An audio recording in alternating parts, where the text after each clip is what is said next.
Exercise 6b का जो question number 3 है, कह रहे solve the inequality 7 + 2x less than equal to 16 and illustrate the solution on a number line. एक तो ये वो बात कर रहा है, तो पहले ऐसा करते हैं कि हम इसको सॉल्व करते हैं, फिर उसने दो पार्ट किए हुए हैं नीचे बताए हुए हैं, जिसमें कह रहे हैं if x is an integer write down the largest possible value of x that satisfy the inequality. कि भाई आपने एक लार्जेस्ट वैल्यू आपने फाइंड करनी है किसकी, x की, जो क्या करे कि इसको सेटिस्फाई करे इस इक्वेशन को। और दूसरी वो बात करता है कि given that x is a perfect square find the largest possible value of x।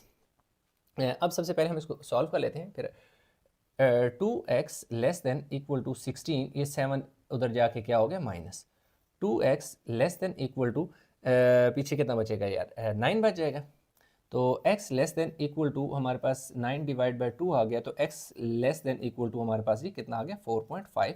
यहाँ से 4.5 भी आप कह सकते हैं, यानी कि 9 है ना, तो डिवाइड करो 2 से, 2 4 ज़र 8 और पीछे क्या बचेगा 1। तो आप इसको यूँ लिख सकते हो 4 1/2, या आप इसे लिख सकते हो x less than equal to 4.5। Number line पे पहले ड्रा करें, तो इसमें हमारे पास ये आ गया जी लेस देन इक्वल टू 2.4 है। तो इसमें हमारे पास से एक सेकंड देख लेते हैं क्या 2.5, अच्छा ठीक है 4.5 है। तो इसमें अगर हम यूँ कर लें 3.5, इससे पीछे क्या होगा 2.5 होगा, इससे पिछली वैल्यू क्या होगी 1.5 होगी, तो इससे पिछले वैल्यू 0.5 होगी, इधर 1.5, फिर 2.5 and so on.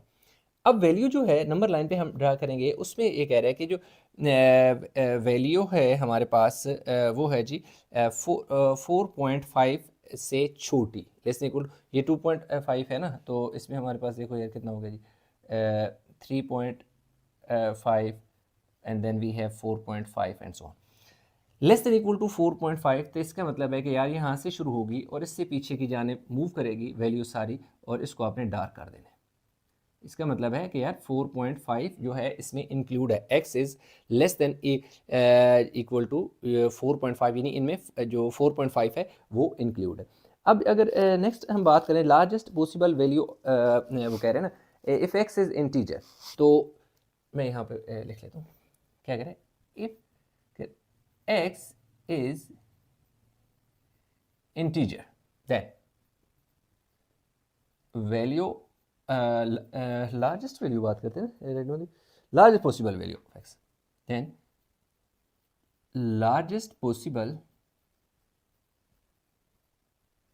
value of x that is part 1 is equal to क्या है जी 4 है, यानी x is equal to क्या आ जाएगा 4 आ जाएगा। अब क्योंकि 4.5 नहीं हो सकता, 4.5 इंटीजर नहीं है, इंटीजर में डेसिमल की वैल्यू नहीं होती, मतलब पॉइंट वाली वैल्यू नहीं होती, वो एक होल नंबर होता है, यानी 4 हो सकता है, 3 हो सकता है, 2 हो सकता है, और प्लस माइनस दोनों हो सकते हैं, ठीक है। लेकिन क्या है कि वो नहीं हो सकता, डेसिमल में नहीं हो सकता। नेक्स्ट अगर हम बात करें तो कह रहे हैं कि x is a perfect square find the largest possible value, ठीक है। तो point number 2, the largest value of x is 4 which is also a perfect square। Perfect square क्यों परफेक्ट स्क्वायर है यार, देखो ना 4 इज इक्वल टू क्या होता है 2 का स्क्वायर, मतलब 2 का स्क्वायर लें तो क्या आता है 4 स्क्वायर आता है, इसलिए आपने लास्ट में बेशक आप ऐसे भी लिख सकते हैं 4 इज इक्वल टू 2 का स्क्वायर। तो यूँ हमारे पास स्टूडेंट इतना छोटा सा क्वेश्चन था, क्वेश्चन नंबर 3 हमने कर लिया जी कंप्लीट। तो अभी हम चलेंगे क्वेश्चन नंबर 4। अच्छा इसमें ना इसके पीछे x भी आप लिख दें, x is equal to 4 and that is क्योंकि x की वैल्यू 4 है ना 2 की पावर 2। तो हो गया कंप्लीट, वीडियो को पास करें, इसी के साथ हम क्वेश्चन नंबर जो 4 है वो भी कंप्लीट कर लेते हैं। अच्छा तो स्टूडेंट जो क्वेश्चन नंबर 4 की अगर हम बात करें तो 4 में कह रहा है कि solve the inequality 3 - 4x greater than 3x - 18 and illustrate the solution on a number line. कह रहा है कि भाई वो हमें एक इनइक्वालिटी दे रहा है, कह रहे हैं इसको सॉल्व करें, जो आपके पास सोल्यूशन आता है उसको एक तो क्या करें नंबर लाइन पर ड्रा करें। बाकी इसकी दो पार्ट की वो बात करता है, वो हम बाद में डिस्कस करते हैं, पहले हम ऐसा करते हैं कि इसको कंप्लीट कर लेते हैं। -4x को इसी तरह रहने देंगे, ग्रेटर देन हमारे पास बल्कि नहीं, इसको ऐसे कर लेते हैं, -4x -3x ग्रेटर देन -18 -3 ये जो 3x इधर आके माइनस हो गया, ये 3 उधर जाके माइनस हो गया, तो माइनस क्या हो गया, 4 और 3 कितने हो जाएंगे, 7x और ग्रेटर देन माइनस कितना हो जाएगा, 21 हो जाएगा। अब क्या हो जाएगा, x इज़ लेस देन -21 और -7। यार इसमें क्या हुआ कि ये माइनस वाली वैल्यू या साइन अकेला या साइन नंबर के साथ दूसरी तरफ जाएगा, तो जो साइन होगा इनइक्वलिटी का वो क्या हो जाएगा, चेंज हो जाएगा, अपोजिट हो जाएगा। ये जो ग्रेटर्स का साइन था ये लेस देन में चेंज हो गया, क्यों कि x से पहले वाला जो नंबर था वो एक नेगेटिव था, वो वही नंबर इनइक्वलिटी के बाद में चला गया है, तो ये माइनस वाला साइन जो इनइक्वलिटी से पहले था जब बाद में जाएगा तो इनइक्वलिटी का साइन भी उलट जाएगा, ग्रेटर से स्मॉलर में चला जाएगा। इसके साथ क्या हो जाएगा, ये वाला माइनस माइनस से कट जाएगा और 7 3 ज़ा 21, तो x इज़ लेस देन 3 हो गया। ठीक है, x is less than 3। Number line पे ड्रा करते हैं, फिर आगे क्वेश्चन डिस्कस करते हैं। देखिए हमारे पास यहाँ क्या आ जाएगा, ये -2 -1 0 1 2 3। अब ये कि 3 यहाँ से x की वैल्यू इस तरफ को आएगी, यानी जो x की वैल्यू है ना वो हमारे पास क्या आ रही है, 0 से क्या आ रही है कि छोटी आ रही है। अगर 0 से छोटी आ रही है तो इसलिए 0 इनमें इंक्लूड नहीं है, तो इसलिए ये जो गोल सा सर्कल है इसको आपने डार्क नहीं करना।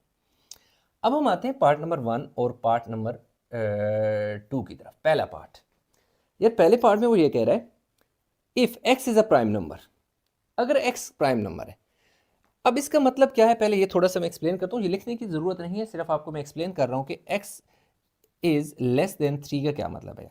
x इज़ लेस देन 3 का मतलब है कि आपके जो x की वैल्यू है वो क्या है, ये हो सकती है जी -2 हो सकती है, -1 हो सकती है, 0 हो सकती है, 1 हो सकती है और 2 हो सकती है, मतलब 2 से आगे नंबर कोई नहीं हो सकता। तो अब वो कह रहे हैं कि x इज़ x क्या है, एक प्राइम नंबर है।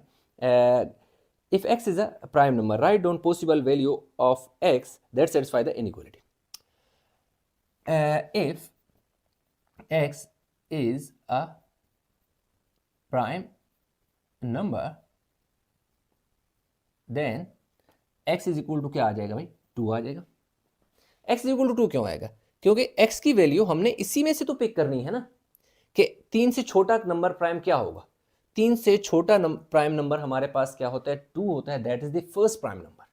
ठीक है, ये हमारे पास फर्स्ट प्राइम नंबर होता है। If x is a prime number then prime number less than, आप यूं भी लिख सकते हैं, then prime number less than 3 is x is equal to 2, is 2, that is 2 भी आप लिख सकते हैं। Then x is equal to क्या हो जाएगा, 2। तो x की वैल्यू उसने क्या कहा था कि यार एक तो ये फाइंड करो कि होनी चाहिए x 2, जो कि एक प्राइम नंबर है। आप इसके साथ बेशक लिख भी सकते हैं प्राइम नंबर। दूसरा पार्ट करें, does x is equal to 0 satisfy the inequality, explain your answer.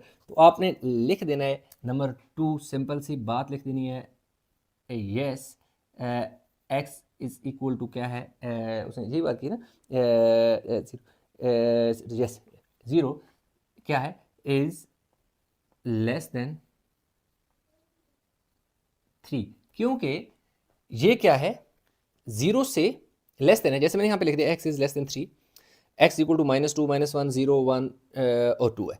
तो अब आप देख सकते हैं कि x की वैल्यू 0 तो है, बिल्कुल है, क्योंकि x इज लेस देन 3, 3 से छोटे नंबर जो हैं वो x की वैल्यू होंगे जो इस इनइक्वालिटी को सेटिस्फाई करेंगे। तो यार 0 इनमें इंक्लूड है ना, ये देखें 0 है, तो बस इतनी सी बात थी पार्ट 2 में। तो यूँ हमारे पास क्वेश्चन नंबर 3 और 4 भी हो गया। उम्मीद करता हूँ समझ आया होगा।